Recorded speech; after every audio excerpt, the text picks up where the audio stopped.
I don't know about you guys, but I have been thoroughly enjoying Trump's first few weeks as president.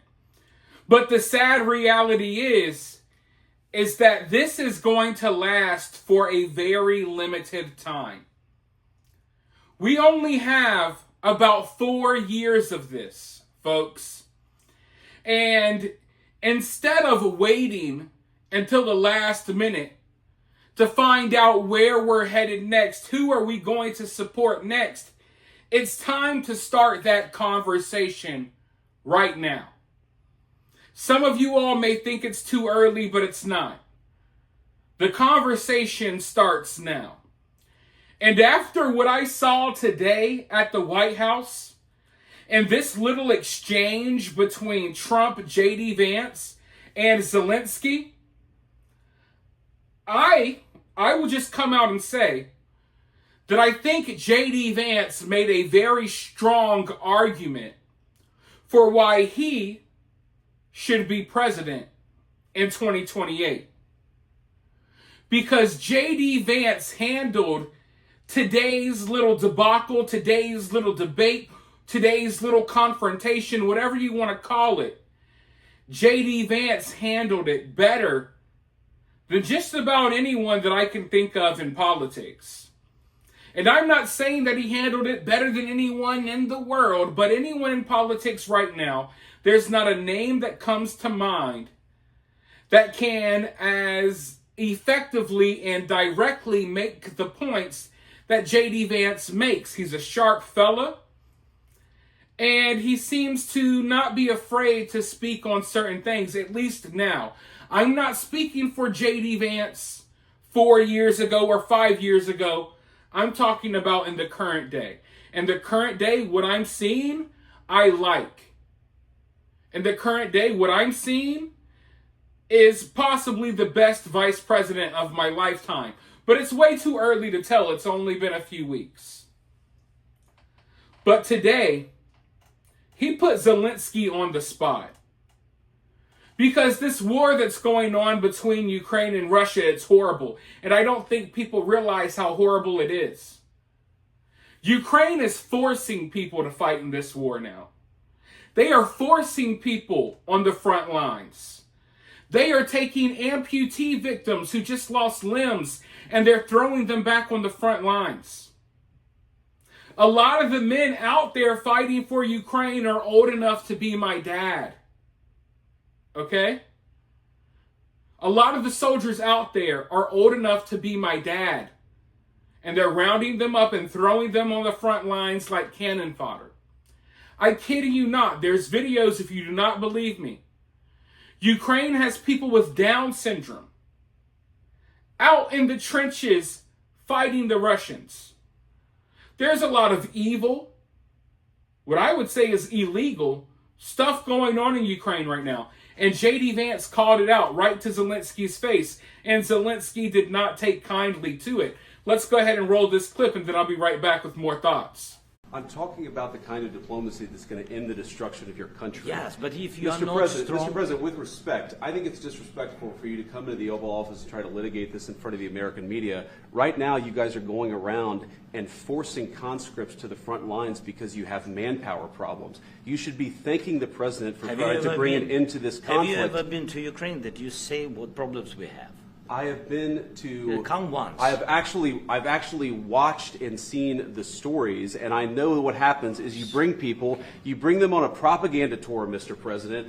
Do you disagree that you've had problems bringing people into your military? We have problems. And do you think that it's respectful to come to the Oval Office of the United States of America and attack the administration that is trying to prevent the destruction of your country? A lot of questions. Let's start from the beginning. Sure. First of all, during the war, everybody has problems. Even you, but you have nice ocean and don't feel now, but you will feel it in the future. God bless. You don't know that. God bless. You don't God know bless. That. You will not have a war. Don't tell us what we're going to feel. We're trying to solve a problem. Don't tell us what we're going to feel. I'm not telling you. Because you're in no position to dictate that. That's Remember exactly this. I'm not You're in dictating. no position to dictate what we're going to feel. We're going to feel very you will good. Feel influence. We're going to feel very good and very strong. You will feel influence. You're right now not in a very good position. You've allowed yourself to be in a very bad position, and he happens to be right about it. From the very beginning of the war, You're not Mr. in a Brown, good position. You don't have the cards right now.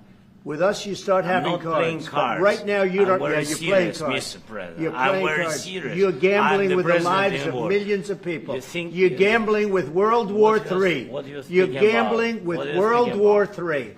And You- what you're doing is very disrespectful to the country, this country. That's with back all to respect to you. your Far country. more than a lot of people said very they respect. should have. Have you said thank you once? A lot of Entire meeting? times. No, in this Even entire meeting, today. have you said thank Even you? today. You went to Pennsylvania and campaigned for the opposition in October. Offer some words of appreciation for What- the United what States are of you America speaking about? and the president who's trying to save your country. Yes! You go, Trump, tell him. You don't tell us how we're going to feel. Don't tell us how we're going to feel. You're in no position to dictate that. We're going to feel fine. We're going to feel just great. This is the type of stuff that just, it gets me going. This is why I support Donald Trump. And it's funny because some people are looking at today's exchange and they're acting so sensitive. It's like they've never seen a discussion between grown men before. But then again, I realize a lot of people grew up without a man in the household. And a lot of the men that people had in their lives, a lot of the father figures or what have you, they weren't real examples of men. And that's why so many people freak out these days when they see real men have real conversations. Now, the real men in the room, it's J.D. Vance and Trump. Obviously, not Zelensky. Zelensky is the child in the room. He's the child that is being put in a child's place. He's talking tough. He's talking big. He's too big for his britches. And he does not realize that he's not in the position to even be speaking or saying the things that he's saying. Trump is not Joe Biden. You do not have the upper hand in this exchange. You will be put in your place, and you will be reminded that you are here with your hands out. It's not the other way around. And J.D. Vance called it out perfectly. Where's the thank yous? Where's the gratefulness? It's not there. Because he, for the last couple of years, got so used to just walking in the White House with his hand out, taking some money and flying back to Ukraine and putting it up his nose. That's what he's used to doing. And today all of that got shut down. It all got shut down very quickly. And what's funny is this. The mainstream media, they're melting down. They're all acting like Trump's a big bully. J.D. Vance is a big bully.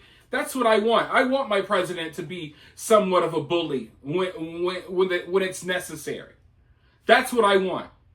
What you saw happen today with Trump, J.D. Vance, and Zelensky, this is exactly what I voted for. And now the mainstream media, they're taking Ukraine's side. Meanwhile, Zelensky, after, letting some steam blow off, he realized that he just screwed up. So now Zelensky's out here trying to thank the American people, trying to show that he is thankful because he got put on blast for how ungrateful he is for everything that we have done for him. And when I say we, I mean all of us. Some of your money has gone to Ukraine. Some of your money, you watching this right now, some of your money has gone to Ukraine. You and I, we've funded the war in Ukraine. And I guess Zelensky, maybe he came to his senses. I don't know. But now he's trying to say thank you, thank you, thank you. He's trying to make things right again. But it's a little too late for all of that. Because even people who were supporting Ukraine after his little display today, a lot of them are like, yeah, we can't deal with Zelensky anymore. So I'm going to call it now before I end this video. An early prediction. I want you all to remember what I'm saying right now. It's only a matter of time before Zelensky is ousted. I think it's coming soon. And today was the preview. But for now, let me know your thoughts down below. While you're down there, hit that thumbs up, hit that subscribe, ring that notification bell, and I will talk to you all very, very soon in the next video.